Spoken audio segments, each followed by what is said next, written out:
ज्योतिष एक विज्ञान है और इसे गहराई से समझा जाए तो जीवन में बदलाव संभव है। तो आइए मैं करूंगी आपकी हर समस्या का समाधान। नमस्कार, सुस्वागतम, वेलकम। मैं निधि शिमाली आपके अपने इस YouTube चैनल में आप सभी का स्वागत करती हूँ।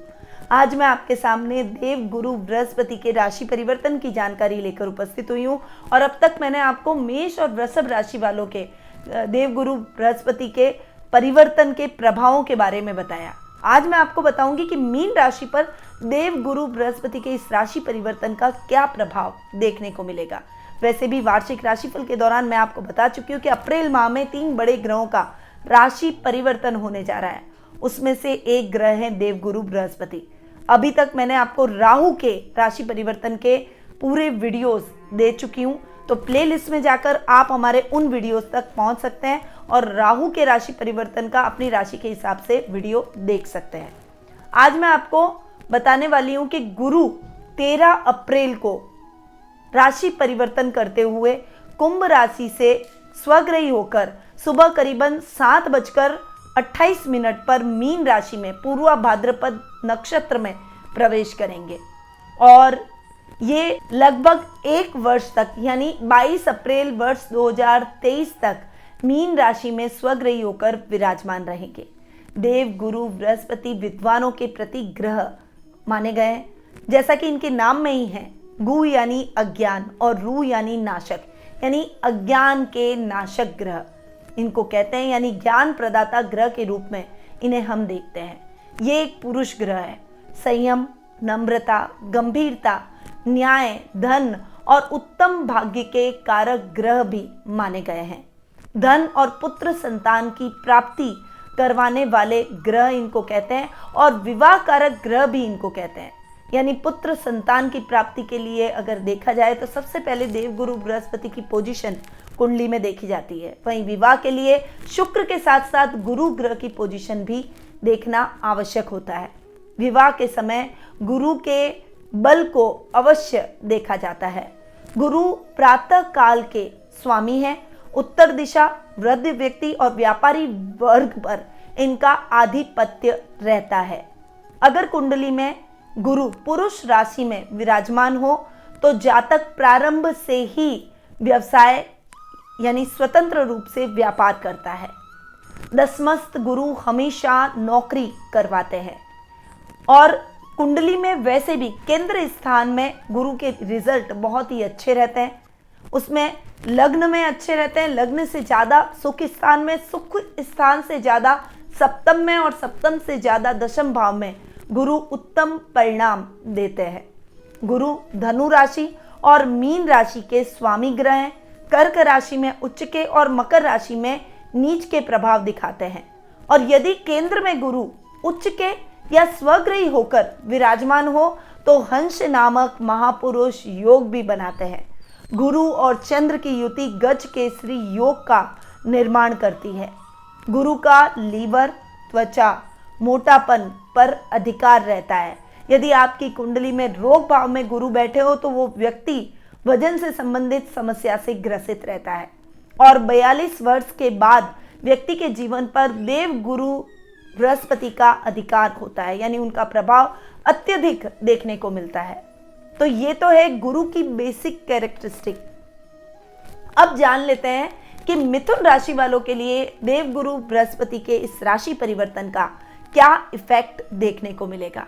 तो मिथुन राशि से देव गुरु बृहस्पति आपके दशम भाव में जाकर बैठ रहे हैं और सप्तम भाव के स्वामी भी हैं, यानी दशमेश और सप्तमेश होकर दशम भाव में स्वग्रही होकर गुरु का बैठना आपके दोनों केंद्र स्थानों को तो अच्छा करेगा ही, साथ ही गुरु की पंचम, सप्तम और नवम दृष्टि भी आपके धन भाव, आपके सुख स्थान और आपके रोग भाव पर पड़ रही है, जो कि इन स्थानों में पॉजिटिव रिजल्ट दिलवाएगी।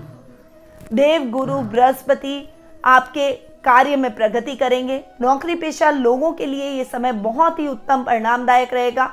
इस समय आप उच्च पद की प्राप्ति करेंगे, यानी प्रमोशन के चांसेस बनेंगे। यदि आप गवर्नमेंट जॉब की तैयारी कर रहे हैं तो आपका वो सपना भी इस समय पूर्ण होगा। अधिकारियों से तालमेल बहुत ही अच्छा रहेगा। वहीं मनचाही ट्रांसफर के भी योग इस समय बनेंगे, यानी आपको जिस स्थान पर ट्रांसफर चाहिए उस स्थान पर आपकी ट्रांसफर हो ही जाएगी। साथ ही विवाह में आ रही बाधाएं दूर होगी। वैवाहिक जीवन बहुत ही सुखमय और उन्नत रहेगा। वहीं व्यापारी वर्ग के लिए भी ये समय बहुत ही अच्छा और कल्याणकारी रहेगा। जो विशेष रूप से शिक्षण, व्यवसाय, रिसर्च इंस्टीट्यूट या फिर मैनेजमेंट के फील्ड से जुड़े हुए हैं, इन क्षेत्रों में कार्यरत लोगों के लिए गुरु के उत्तम रिजल्ट इस समय देखने को मिलेंगे। गुरु ज्ञान प्रदाता ग्रह है, इसलिए ज्ञान में वृद्धि करेगा। शुभ कार्यों में वृद्धि होगी। घर में मांगलिक कार्यक्रमों की रूपरेखा बनेगी। पिता के साथ संबंध और अधिक सुदृढ़ होंगे। अगर बिगड़े हुए हैं तो सुधर जाएंगे, और सुधरे हुए हैं तो आपको उनका अच्छा सपोर्ट देखने को मिलेगा। गुरु की पंचम दृष्टि जो कि आपके सेकंड हाउस यानी वाणी के स्थान पर पड़ रही है, जो कि आपके कार्यों में, आपके संपत्ति में वृद्धि करेगी। स्थायी संपत्तियां इस समय आप बनाते हुए दिखाई देंगे। कुटुंब में मान सम्मान इस समय आपका बढ़ता हुआ दिखाई देगा। वाणी से रिलेटेड यदि कोई भी काम आप कर रहे हैं तो उन क्षेत्रों में आपको निश्चित रूप से सफलता प्राप्त होगी। बैंकिंग सेक्टर में अटके हुए काम आपके द्रुत गति से होते चले जाएंगे।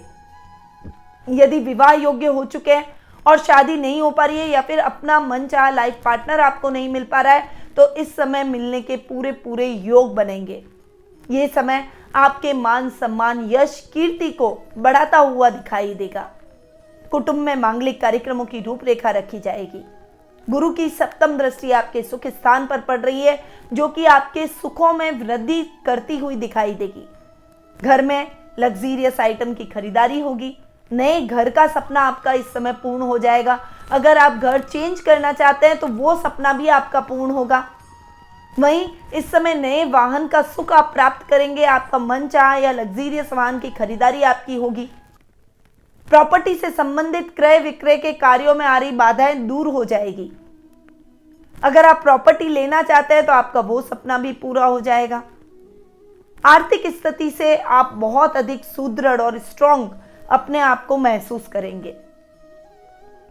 माता के साथ आपके संबंध और अधिक सुदृढ़ होंगे और माता पिता का आशीर्वाद आपके साथ रहेगा। गुरु की नवम दृष्टि आपके रोग भाव पर पड़ रही है, जो कि आपके शत्रुओं पर विजय दिलवाने में आपकी सहायता करेगी। वहीं यह समय कार्य क्षेत्र में अच्छी उन्नति और प्रगति करने का रहेगा।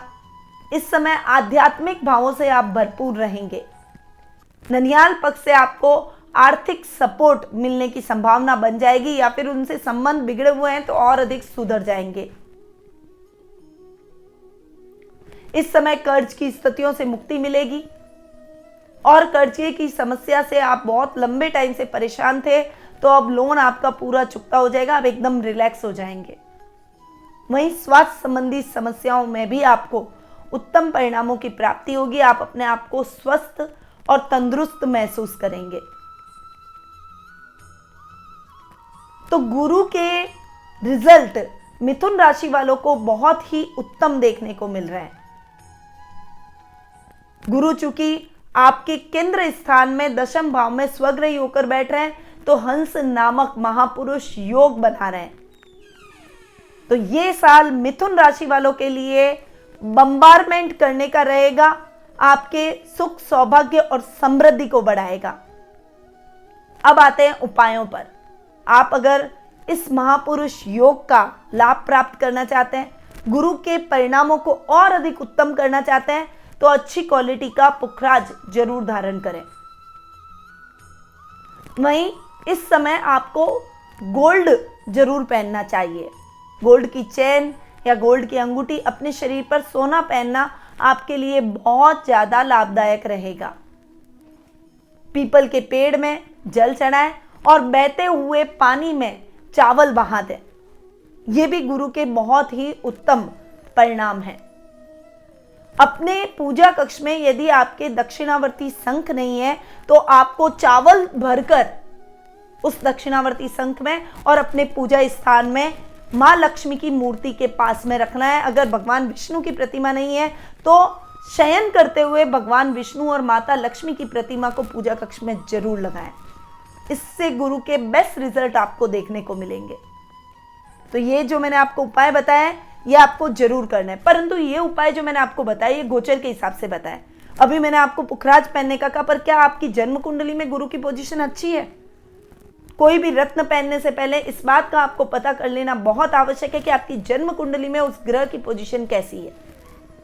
कहीं वो ग्रह नीच का तो नहीं है, या गलत जगह बैठकर आपको दुष्प्रभाव तो नहीं दे रहा, या फिर आपको अपने भविष्य को लेकर कोई प्रश्न है, कैरियर को लेकर, व्यापार को लेकर, जॉब को लेकर, पढ़ाई को लेकर, स्वास्थ्य को लेकर, संतान को लेकर, दाम्पत्य जीवन को लेकर। तो अगर आपके मन में किसी भी प्रकार के प्रश्न हैं तो आप मुझसे इन प्रश्नों का उत्तर प्राप्त कर सकते हैं। अब आप सोचेंगे किस प्रकार से, तो घर बैठे ही टेलीफोनिक अपॉइंटमेंट की सुविधा हमने आपके लिए कर रखी है। टेलीफोनिक अपॉइंटमेंट के माध्यम से मैं आपकी कुंडली का विश्लेषण करूंगी, आपके प्रश्नों के उत्तर दूंगी और जरूरत पड़ी तो आपको ऐसे सटीक उपाय बताऊंगी जो कि आपके जीवन में चमत्कारिक बदलाव ला सके। देर किस बात की, उठाइए फोन और स्क्रीन पे दिए गए नंबरों पर संपर्क करके अपना अपॉइंटमेंट बुक करवाइए। अब मैं अपनी वाणी को यहीं विराम देती हूँ। स्वस्थ रहिए, व्यस्त रहिए, मस्त रहिए और हमेशा मुस्कुराते रहिए। जय श्री राधे कृष्ण।